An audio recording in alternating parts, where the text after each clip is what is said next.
Hi everyone, so welcome back to my YouTube channel. हम कर रहे थे सितंबर मंथ की विजन आईएएस की मंथली मैगजीन का analysis and we are done with the first section polity and governance. और अब हम स्टार्ट कर रहे हैं international relations. So first topic है Shanghai cooperation organisation, SCO. So 25th SCO summit held in Tianjin, China. Prime Minister of India emphasized that SCO rests on the three essential pillars. वो three pillars क्या क्या हैं? Security, security of the region; connectivity, revolutionizing the SCO as the connectivity hub; and the opportunity, nourishing the mutual opportunities. So security, connectivity and opportunity को तीन pillars कह के denote किया था Prime Minister of India ने। अब और news में क्या था, the summit concluded with the adoption of Tianjin declaration. Tianjin क्यों? क्योंकि जहाँ पे ये समिट हुआ था उस प्लेस के नाम से डिक्लेरेशन को डिनोट किया जाता है। एससीओ मेंबरशिप 2025-26 के लिए पास कर दी गई है किर्गिज रिपब्लिक को। The members have also adopted the SCO development strategy until 2035, 10 साल के लिए। Merger of the dialogue partners and the observers has been done into a new category. एक नई कैटेगरी इंट्रोड्यूस की गई, SCO partner countries. So Laos एक नया member admit हुआ। SCO now has 27 countries, 10 member हैं और 17 पार्टनर्स हैं। SCO was granted the observer status with the Commonwealth Independent States. CIS में SCO को observer status मिला है। So CIS क्या है? ये established हुई थी 1991 में। किस लिए? To ensure the continued cooperation in the trade and military policy between the states which formed part of, पहले जो USSR का पार्ट होते थे, except the Baltic states। 1991 में establish की गई थी for the trade and military cooperation। Members कौन थे जो पहले यूएसएसआर में मेंबर्स थे except Baltic states? So Russian Federation, Ukraine, Moldova, Georgia, Armenia, Azerbaijan, Belarus, Kazakhstan, Uzbekistan, Kyrgyzstan, Turkmenistan, Tajikistan are the members of CIS। So outcome क्या है SCO summit का? First, security and counter terrorism. अब recently आप जितने भी summits या declaration या कोई भी ऐसा कोई प्लेटफॉर्म है जहाँ पे countries came together and discuss about the things and issues, जिसमें आप कॉमन मिलेगा आपको काउंटर टेररिज्म या फिर cyber security. So security and counter terrorism condemn किया है terrorist attack in Pahalgam, Jammu and Kashmir. Inclusion of Pahalgam is strategic victory in context of China's historical tendency to leverage its influence in international fora to shield the Pakistan from criticism। कि ये एक general tendency हो गई कि China हमेशा protect करता है पाकिस्तान को, तो ये इशू को एड्रेस करना, it was a strategic victory for the India. emphasis on the adopting the comprehensive convention on international terrorism proposed by India। CCIT किसने प्रपोज किया है? इंडिया ने प्रपोज किया है। ये है क्या? Is a proposed UN treaty जो इंडिया ने इनिशिएट की थी 1996 में, जो किस लिए की थी? To provide a universal legal framework to criminalise and suppress all forms of terrorism. So basically ये एक यूनिवर्सल या इंटरनेशनल रिकॉग्नाइज्ड फ्रेमवर्क दिया गया था 1996 में, इंडिया ने दिया था, जिसको बोला गया CCIT, comprehensive convention on international terrorism, जो हर फॉर्म ऑफ टेररिज्म को इनकॉर्पोरेट करेगा। It is agreement on the establishing an SCO anti-drug center and a universal center for countering the security threats। अगला जो आउटकम था that is related with the global governance and trade. Endorsement of global governance initiative proposed by China. So it is an initiative जो advocate करता है true multilateralism based on the sovereign equality, respect for the international law and broad-based consultation, moving beyond an era dominated by the western powers। कि mostly जो जिन जिन blocs को western powers control करती हैं या हिट करती हैं, टू काउंटर दैट एक इनिशिएटिव प्रपोज किया गया with the name of global governance initiative as proposed by China. Steps towards establishing an SCO export credit and investment mechanism and SCO development bank। अब ये भी किसको counter करने के लिए हो रही है? डॉलर को काउंटर करने के लिए, कि मोस्टली ट्रेड अगर हो रहा है तो वो US डॉलर में हो रहा है, तो it is to counter that dominance as well. Next is अगला आउटकम है टेक्नोलॉजी कोऑपरेशन से related. Permission for SCO members to use China's BeiDou, अब जैसे भी इसको प्रोनाउंसिएट करना चाहिए, नेविगेशन सिस्टम। ये is an global satellite navigation system provide the positioning, navigation and timing series to users worldwide। अब ये भी यूएस के जीपीएस का एक अल्टरनेटिव है। और इसके अलावा आउटकम्स क्या है? It recognised India's global vision of one earth one family one future, जो इंक्लूसिविटी की बात करता है, जो सस्टेनेबल डेवलपमेंट की बात करता है। तो किसका विजन है इंडिया का? One earth one family and one future. India proposed a civilization dialogue forum to enhance the cultural diplomacy, people to people exchange as the soft power। देखो हार्ड पावर्स जहाँ पे काम नहीं कर पाती, जो काम हार्ड पावर नहीं कर पाती, वो पावर कहीं ना कहीं सॉफ्ट पावर करती हैं, तो इसीलिए इम्पोर्टेंट हो जाती है cultural diplomacy. So comes to the conclusion, by advancing the cooperation in security technology, the summit laid the groundwork for a more dynamic and effective SCO. So it reflects the members shared the commitment to uphold the collective interest and adapt the organization to emerging technologies and regional challenges। जैसे हमने cyber security की बात कर ली, terrorism की बात कर ली, technology develop करने की बात कर ली, तो this was all about the SCO, Shanghai cooperation organisation. अगला टॉपिक है India China relations. So news में क्यों था? PM Modi and Chinese president met on the sidelines of the SCO summit 2025 in Tianjin China. जब एससीओ मीट हुई थी तभी ये मीट हुई थी। It was his first visit to China since 2018. It recently the 24th round of special representatives dialogues between the two country held। अब ये special representative dialogue में co-chaired by the Chinese foreign minister along with the India's national security advisor। PM visit and the special representative dialogue showed the renewed engagement between India and China। They are very general terms कि engagement, renewed engagement है, इनकी meeting हुई, collaboration की बात करेंगे। Points आते हैं कि किन किन मुद्दों पे बात हुई। अब सबसे पहले देखिए, ये है चाइना, इतनी बाउंड्री इंडिया शेयर करता है चाइना के साथ। चैलेंजेस क्या है presently? First and foremost is unsettled border around 3488 kilometer. Line of actual control, the lack of mutual agreement between the two countries led the multiple clashes। The recent clash जो डोकलाम में हुआ था 2017 में, और गलवान वैली क्लैश हुआ था 2020 में around here. So bordered disputed area, same with China, same with Pakistan। Next is trade imbalance। India's trade deficit with China rose to USD 99 billion dollar against the 85 in 2023-24 में। So it has increased trade deficit। और अगस्त 2025 में China overtook the US to become the India's largest trading partner. अगस्त 2025 से पहले US was the largest trading partner of India, और China ने उसको ओवरटेक किया है। अब China is the largest trading partner of India.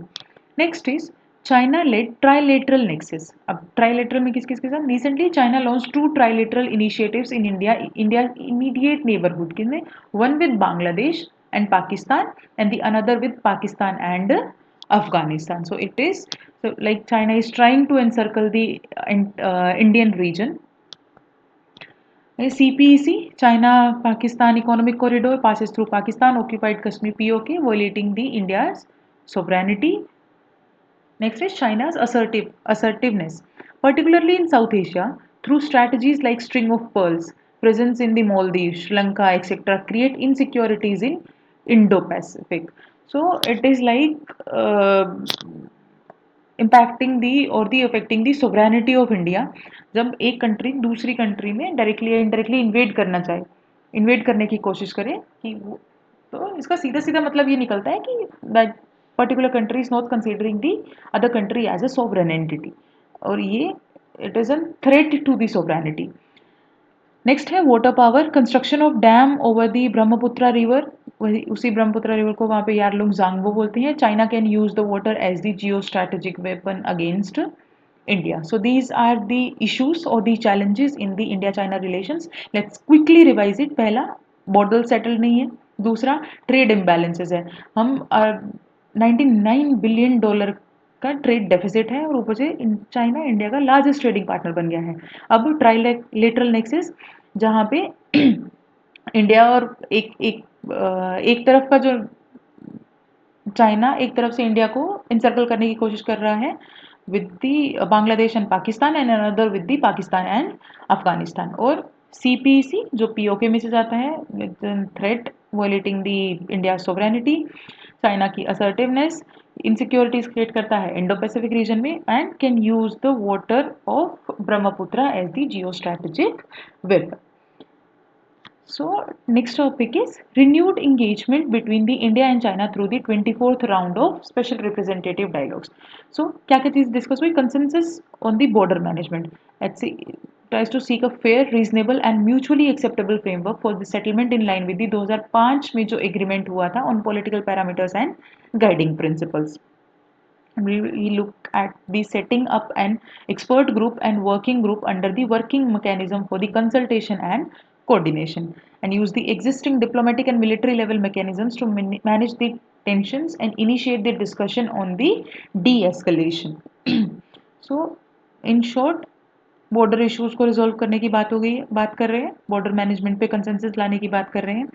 Next is strengthening the economic and trade ties. So both countries underline the need to proceed from a political and strategic direction to expand the bilateral trade and investment ties and reduce the trade deficits की ताकि दोनों का development हो सके, दोनों growth कर सकें। Trade through Lipulekh pass कहाँ पे है? उत्तराखंड में। Shipkila pass Himachal, Nathula pass Sikkim will be reopened. Next is dialogue mechanism, दोनों साइड ने प्लेज किया to restart the suspended bilateral dialogues including the high level mechanism on people to people exchange, जिसको हम बोलते हैं सॉफ्ट पावर या कल्चरल डिप्लोमेसी। दोनों countries ने रीअफर्म किया है कि they are development partners not the rivals. Okay, we are having the 75 years of ties. We'll hold the commemorative events throughout 2025 to mark the 75 years since the establishment of diplomatic relations with the renewed calls to revive the dragon elephant ties, where one country is considered as the dragon and second is the elephant. Agreement on the resuming direct flights like Kailash Mansarovar Yatra will be expanded in scale from 2026. From the next year, both sides agreed to share the hydrological data during the emergencies. So जो challenges थी more or less सभी challenges पे focus किया गया है कि उनको resolve किया जाएगा। अब बात करते हैं significance की कि इस renewed engagement का significance क्या है with respect to India। अब China is a major source of active pharmaceutical ingredients. So active pharmaceutical ingredients क्या होते हैं कि कोई भी ड्रग है, जैसे कोई भी मेडिसिन है, उसके अंदर जो कंपोनेंट्स होते हैं जो उस मेडिसिन का थेराप्यूटिक इफेक्ट को एक्टिवेट करते हैं, उनको बोलते हैं active pharmaceutical ingredients. So for India's pharmaceutical industry major source क्या है? चाइना। कहाँ से आते हैं? चाइना से आते हैं। अगला है इन्वेस्टमेंट। इकोनॉमिक सर्वे 2023-24 ने रेकमेंड किया था to attract the Chinese investment to boost the Indian manufacturing sector, and Niti Aayog recently proposed that easing the additional scrutiny on the Chinese enterprises so that it can boost the manufacturing sector. Next is access to the critical resources for India. So China accounts 70% of global rare earth ore extraction and the 90% of rare earth ore processing. So चाहे extraction की बात हो चाहे processing की बात हो, majority of the work कहाँ हो रहा है? चाइना में हो रहा है। India also relies on the China for solar modules and cells essential for its renewable energy goals. अगला है global influence. As the major Asian powers, stable India-China ties enable the conservative roles in the global governance and amplify their influence through the joint efforts in the multilateral forums like BRICS and SCO। कि पूरे reason में stability maintain करने के लिए stable India China ties होना कितना ज़्यादा ज़रूरी है। And the cooperation between both it can counter the western influence in the international affairs, जिसमें रिफॉर्म्स अगर एक कंट्री ला रही है, जैसे UN हो गया, IMF हो गया, WTO, तो उसमें एक कंट्री अगर स्टेबल टाइज होंगे तो एक कंट्री भी दूसरी कंट्री को सपोर्ट कर रही है, being the biggest Asian powers. Countering the global challenges जैसे कि climate change, public health, energy security, ये सारे इश्यूज ऐसे हैं जिनसे कॉम्बैट करने के लिए कंट्रीज में कोऑपरेशन ही एक ऐसी चीज है जो इनको रिजॉल्व कर सकती है। रीजनल पीस एंड स्टेबिलिटी, इससे बढ़ के तो कुछ है ही नहीं। Reduces the risk of conflict along the disputed borders and contributes to the broader stability across the South Asia and the Indo Pacific region. Boosting the India Russia China triangle. They can expand the investment opportunity and explore the ways to withstand the US sanction on tariff. जो tariff increase करने की बात की गई थी, अगर उसको counter करना है तो high there is a high need for the peaceful and stable relations. So let's quickly look at the conclusion. Strengthening the dialogue through platforms like BRICS and SCO, coupled with the cooperation in trade, water management, cultural exchanges, can gradually rebuild the trust so that the countries are actually the partners, not the rivals.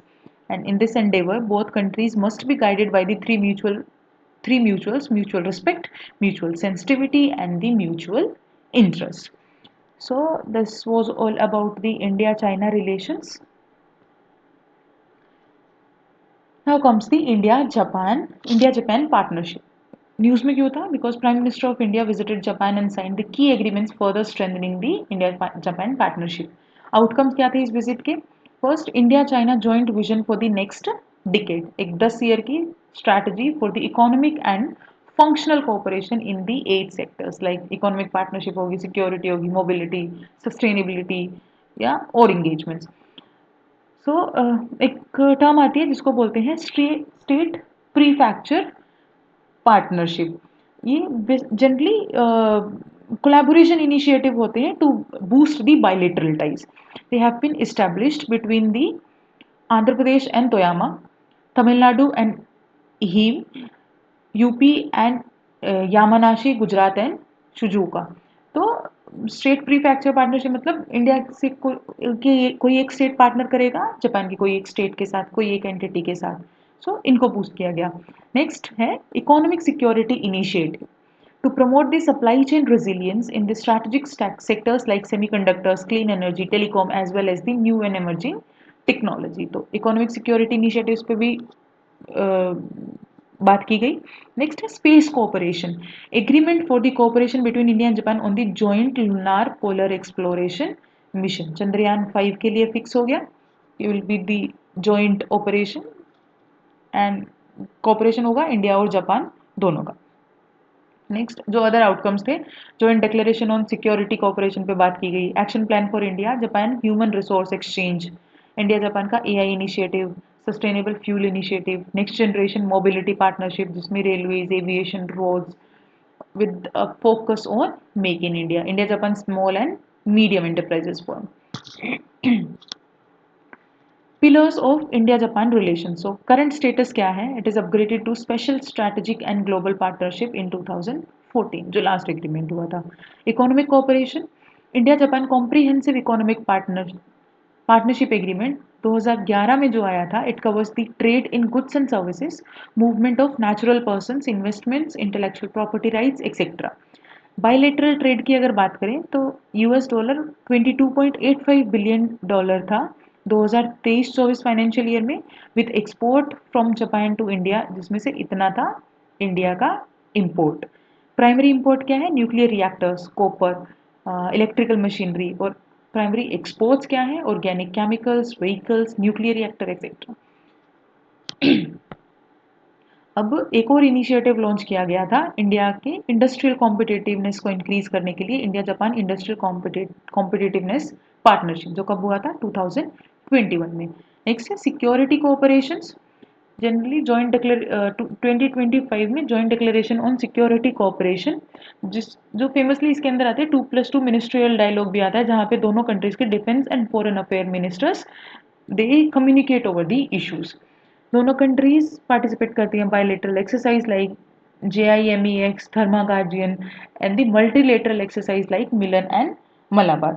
So JIMEX is Japan India maritime exercise, the Dharma guardian is एक ये joint annual military exercise है जो objective है जिसका कि cooperation को improve करना है, इंटरऑपरेबिलिटी को बढ़ाना है, in their armies, particularly for countering the terrorism and urban warfare, जो UN के mandate के अंदर आते हैं. Next is development cooperation like Mumbai Ahmedabad high speed rail flagship project. So role of India Japan in global and regional order. It is like rules based global order. दोनों countries committed हैं towards the rule based global order and free and open Indo Pacific. Quadrilateral, चार countries का जो group है, they coordinate on maritime security, critical technologies, resilient supply chains, countering unilateralism in the Indo-Pacific region. And, look for strengthening the multilateralism also. They cooperate closely in G4.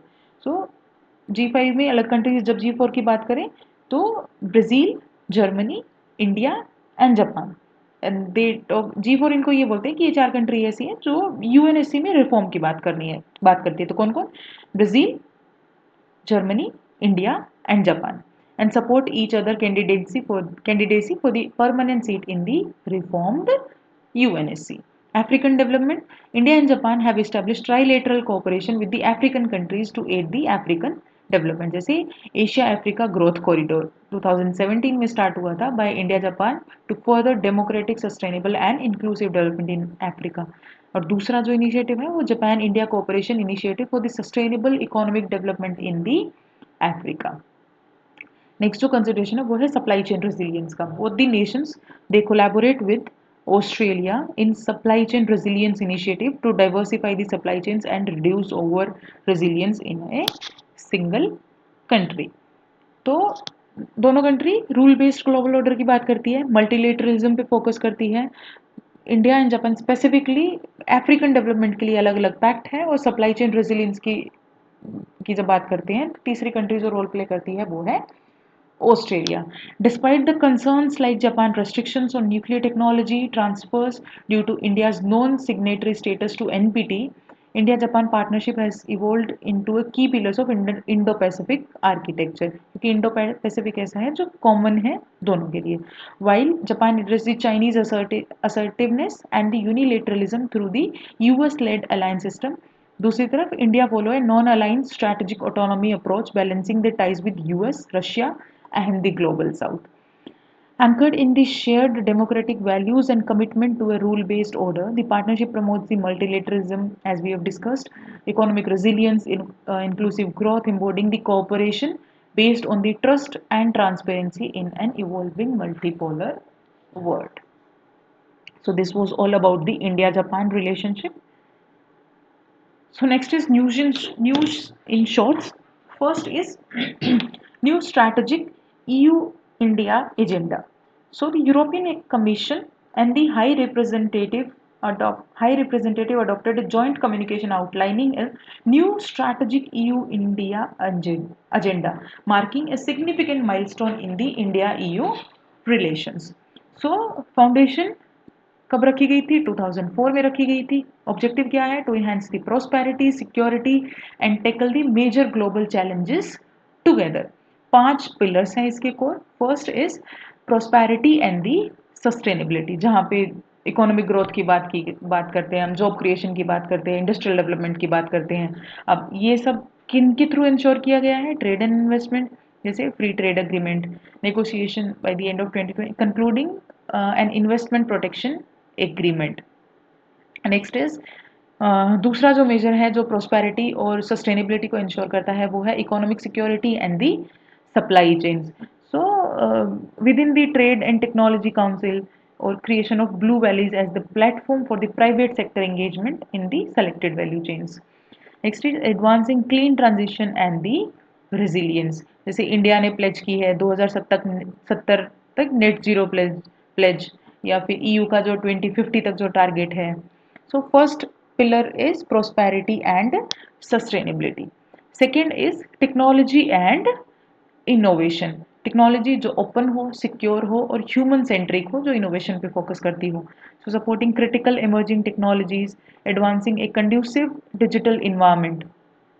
Next pillar is security and defence to counter the terrorism. अगर transnational crimes हो रहे हैं तो उनको combat करना है.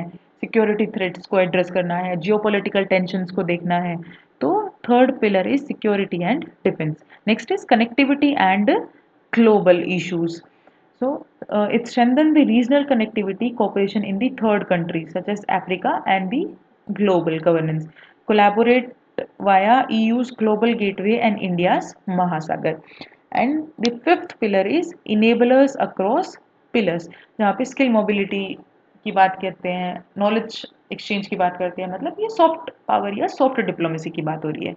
The agenda highlights how closer EU-India cooperation is more important than ever in wake of ongoing weaponization of dependencies, unilateral trade practices, widening economic asymmetries across the globe. कि हमें कहीं ना कहीं वेस्टर्न इन्फ्लुएंस को भी counter करना है, terrorism को के इश्यूज को भी रिजोल्व करना है, साइबर सिक्योरिटी भी देखनी है, डिफेंस भी देखना है. तो ये सारी चीज़ें इंश्योर कैसे की जाएंगी? Through these 5 pillars. So that was about the European Union India agenda. The next topic is India and Israel. So Israel became the first OECD country to sign the bilateral investment agreement with the India. The previous agreement was signed in the 1996. It got terminated in 2017. So key features क्या है? ये investment को boost करेगा. Presently कितना है? $800 million. So ये investor protection की बात करता है. It balances the investor protection with the state regulatory right by ensuring the minimum standard of treatment. Investment को बूस्ट करेगा, इन्वेस्टर्स को प्रोटेक्ट करेगा एंड द रेजोल्यूशंस डिस्प्यूट्स को रिजोल्व करेगा. और इसी रेजोल्यूशन के थ्रू इंश्योर किया जा सकता है growth of trade and investment. और रेजोल्यूशन कैसे होगा? Through arbitration. So evolving cooperation between India and Israel. अगर हम इकोनॉमिक लेवल पे देखें तो बायलेटरल ट्रेड $6.53 बिलियन का डिफेंस इक्विपमेंट्स को एक्सक्लूड करके विद इंडियाज एक्सपोर्ट सरप्लस 2023 में इतने $6.53 बिलियन का ट्रेड हुआ था. सॉरी, $6.53 बिलियन इंडिया का एक्सपोर्ट सरप्लस में था. Regional cooperation, the first summit held in 2022 with India, Israel, US, UAE and US participation. Innovation and science and technology, R&D पे दोनों कंट्रीज जनरली कोलैबोरेट करती हैं. डिफेंस में को develop the Barak 8 missile system, regular port calls in Haifa etcetera. उसके अलावा cultural exchange programme, cooperation in health and medicine, MOUs on agriculture and water resource management. So key points या important things जो हैं, it first OECD की Israel first ऐसी country है जिसने India के साथ बायलेटरल इन्वेस्टमेंट एग्रीमेंट साइन किया है. पहले ये किया था 1996 में, जो टर्मिनेट हो गया था 2017 में. तो बेसिकली इन्वेस्टमेंट को बूस्ट करने की बात करता है, इन्वेस्टर्स के प्रोटेक्ट करने की बात करता है, और by the mechanism of arbitration ये डिस्प्यूट को रिजोल्व करने की बात करता है. So let's quickly have a glance. Bilateral investment treaty. It is a reciprocal agreement between the two states to promote and protect the investment. So reciprocal है, give and take है clear दो states के बीच में. It covered under the Article 38 Clause 1 Subclause A of International Court of Justice Statute as a part of international law. India's model BIT. Next, new text adopted in 2014 replacing the 1993 version. Recently जो भी BITs हुए हैं, Uzbekistan 2024 में, UAE 2024 में और Kyrgyzstan 2025 में. So that was all about the India-Israel. Next comes to the India-Singapore. Prime Minister of Singapore paid an official visit to India. The visit commemorated 60 years of India-Singapore diplomatic relations, reaffirming the shared legacy of friendship, trust and mutual respect. हमारे लिए काम की बात क्या है? की outcomes क्या है? Forward looking and substantive road map देखता है for comprehensive strategic partnership. It aims to deepen the cooperation in 8 critical areas. तो वो 8 क्रिटिकल एरियाज कौन से हैं? First is economic cooperation. Both will continue to engage in dialogues, जैसे third review of comprehensive economic cooperation agreement to achieve the sustainable view of the ASEAN's India Trade in Goods Agreement in 2025. So it will supporting the India semiconductor industry, enhance the India Singapore capital market connectivity. अगर हम space की बात करें तो it will promote the joint collaborations between Indian National Space Promotion and Authorization Center and the Office for Space Technology and the Industry Singapore. ये हो गया economic cooperation की बात. Next is defence and security corporation. जैसे emerging areas जो हैं जिनमें collaboration की ज़रूरत है वो है quantum computing, AI, automation and unmanned vessels. Next जो कोर एरिया है जिसमें कोऑपरेशन की बात की गई है वो है digitalization. Strengthening the digital finance, fintech cooperation, cyber security, capital market linkages. Sea cyber security, terrorism, ये आपको ऑलमोस्ट हर किसी भी बायलेटरल या ट्राइलेटरल मल्टीलेटरल ट्रीटी में मिलेगा ही मिलेगा, क्योंकि करंटली वर्ल्ड इन ये कुछ मेजर चैलेंजेस है जिससे हर एक कंट्री सफ़र कर रही है. Next is skill development, jointly developing a national center of excellence in advanced manufacturing in Chennai. Next is sustainability, जहाँ पे collaboration on green initiatives in multilateral frameworks like International Solar Alliance and the Global Biofuel Alliance, set up cooperation in green hydrogen and ammonia production, exploring the urban water management and civil nuclear domain. Next area, other areas are like connectivity की बात कर रहे हैं जहाँ पे हम corridor बना रहे हैं, India Singapore green and digital shipping corridor, health care and medicine and people to people and cultural exchange. So it are 8 core areas: economic cooperation, defence and security corporation, digitalization, skill development, sustainability, connectivity, health care and medicine and people to people exchange या फिर cultural exchange. That was all about the India-Singapore relations. Next is Pakistan and Saudi Arabia Strategic Mutual Defense Agreement. Objective क्या है? The cooperation between two countries and strengthen the joint deterrence against any aggression. So ये कहता है कि any aggression against either the country shall be considered again as an aggression against the both. कि अगर कोई भी अग्रेशन जो होता है towards the against the Pakistan, तो Saudi Arabia will consider that it is against the Saudi Arabia also. Impact क्या होगा इस एग्रीमेंट का? Nuclear warfare. It further raises the fear of nuclear warfare as Pakistan extend its nuclear umbrella to Saudi Arabia in the already tense region of West Asia, जिससे probability और ज़्यादा बढ़ जाती है न्यूक्लियर वॉरफेयर की. दूसरा, shift it is shifting the power dynamics, like from Saudi Arabia it strengthened the defense against the threat from Iran, Yemen Houthi militants and the Israel. It signifies a move away from the traditional role of US as the security guarantor. अभी तक हम क्या देख रहे थे कि अगर बीच में आर्बिट्रेशन या नेगोशिएशन कहीं हो रहा है तो US is the country who is playing the important role in any agreement और एनी पैक्ट. अभी क्या हो रहा है? पावर शिफ्ट हो रही है. अगर ऐसे कोई भी म्यूचुअल डिफेंस एग्रीमेंट होगा तो it will create the probability, it will create the more tension in the region. This could create a strategic vacuum for the China to deepen its clout in the region. हम ये देखते हैं कि जैसे China हमेशा protect करता है पाकिस्तान को.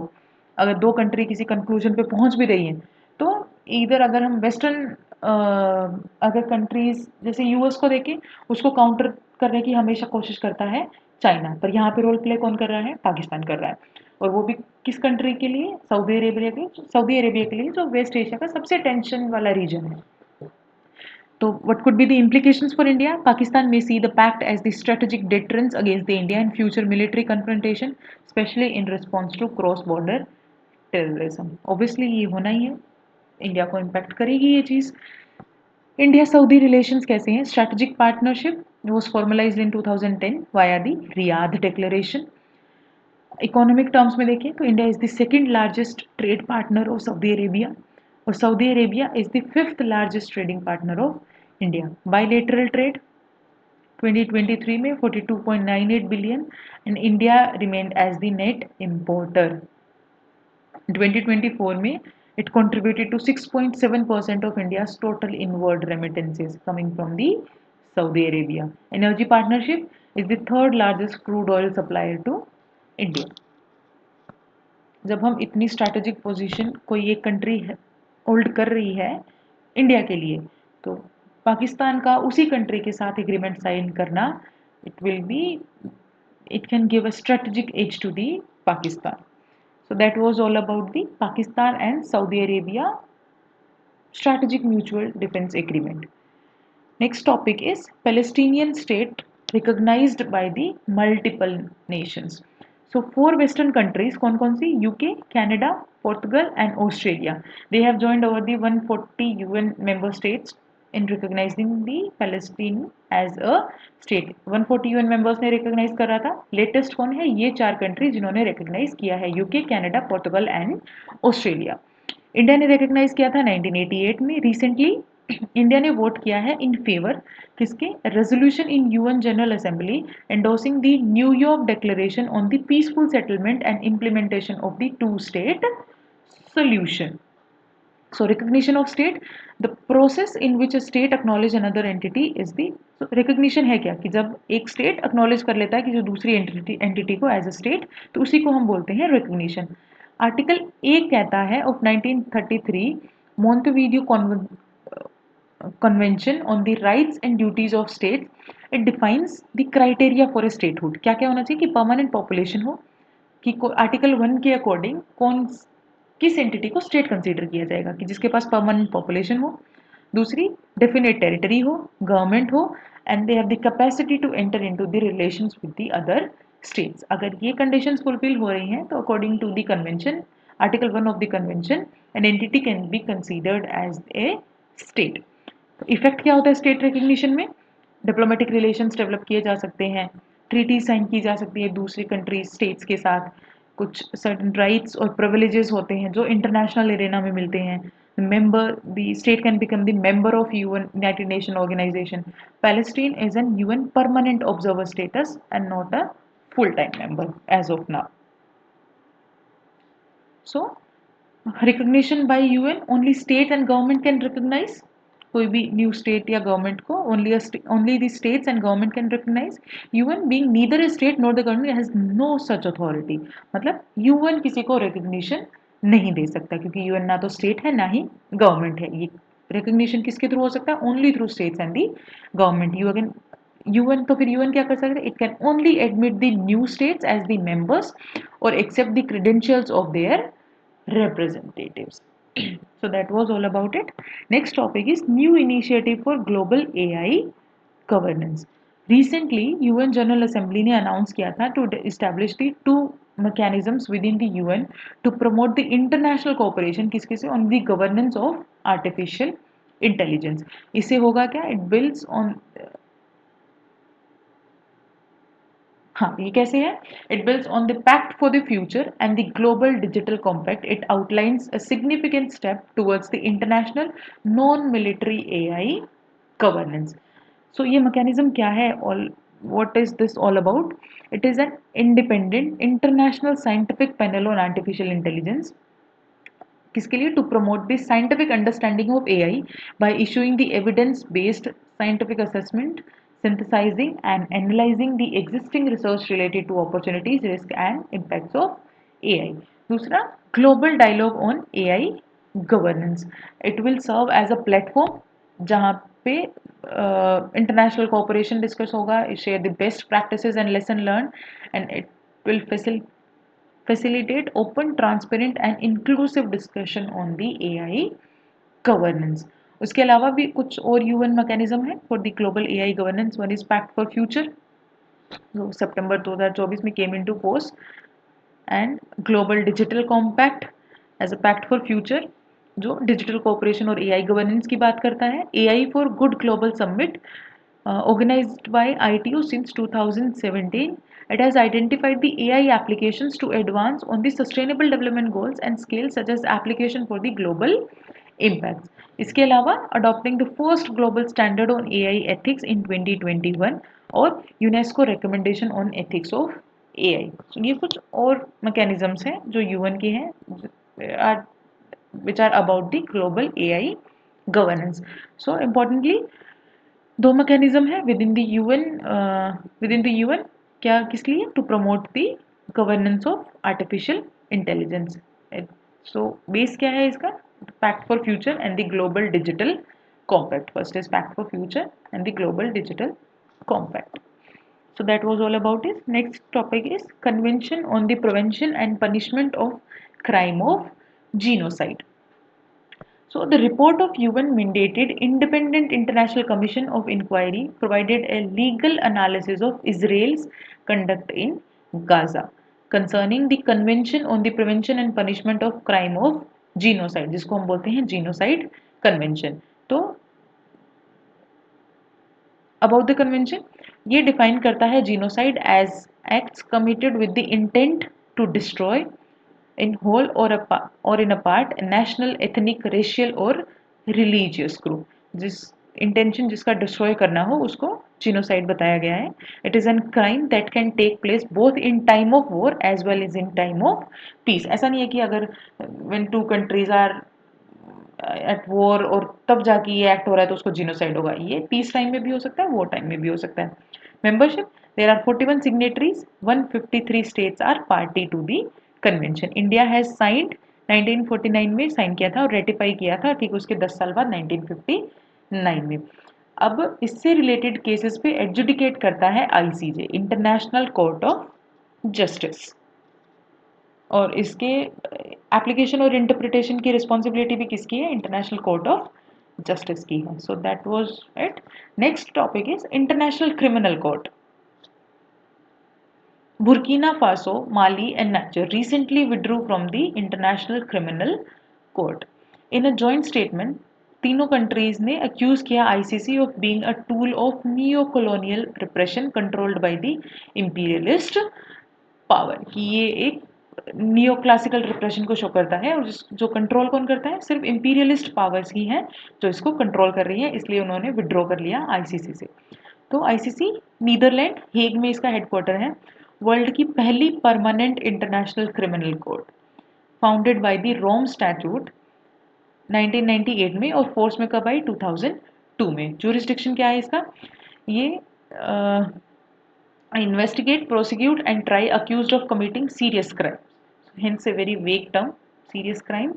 Crimes under the ICC jurisdiction कौन-कौन से? Genocide, crime against humanity, war crimes and crimes of aggressions comes under the jurisdiction of International Criminal Court. 125 members हैं. India, Israel, US, Russia, China, they are not the parties to Rome Statute. So for us, the status of India. So India is not the party. अब funding कहाँ से आती है? Mainly दी state जो parties हैं वहाँ से फंडिंग आती है. एनफोर्समेंट आईसीसी के डिसीजंस, जैसे पहले ही बोला गया कि इंपीरियलिस्ट पावर्स ही कंट्रोल कर रही है, और उससे भी बड़ी बात इसके decisions are not binding in nature. So there are other issues with the ICC also. First is perceived bias. It has seen as serving the Western interest.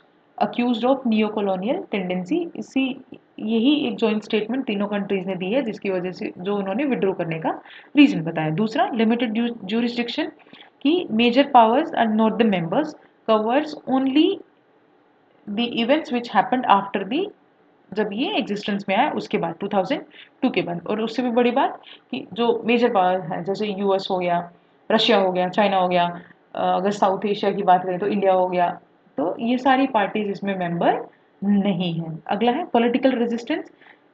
क्योंकि these enforcements are not binding, decisions are not binding, so state often refuse for cooperation and the weak enforcement. तो generally इसकी खुद के पास कोई force नहीं है, कोई staff नहीं है, कोई ह्यूमन रिसोर्सेज नहीं है. It generally relies on the member state for arrest and support. So these are the issues with the international criminal court. So next topic is Scarborough shoal. The Philippines strongly condemned the China's move to set up a nature reserve at the Scarborough Shoal. ये है क्या? It is also called as Huangyan Island in the China. Panatang Shoal in the Philippines is a small atoll in the South China Sea. So for us important is location पता होनी चाहिए. Both China and Philippines consider it as a part of their territory. So it is considered as a disputed territory between the China and Philippines. So the last topic is Bagram Air Base. United States in its talk with Afghanistan to regain the control of Bagram Air Base in the Afghanistan. पहले इसका control किसके पास था? US के पास, फिर बीच में नहीं था। अब बात की जा रही है to regain the control of this airbase. अब ये लार्जेस्ट एयरबेस है अफगानिस्तान में, located in the north of Kabul. Originally Soviet ने बनाया था 1950s में, और जब सोवियत ने विड्रॉ किया 1990s में, ये it became the front line in war between the Taliban and northern alliance fighters. 2001 के टेरर अटैक के बाद जो यूएसए में हुआ था, it became the centre of US operations in their war against the terror in Afghanistan. US and NATO troops pulled out of Bagram in 2021। तब से ये यूएस के कंट्रोल में नहीं था। Now there is the talks are regarding to regain the control by the US. So most important things are largest base in the Afghanistan.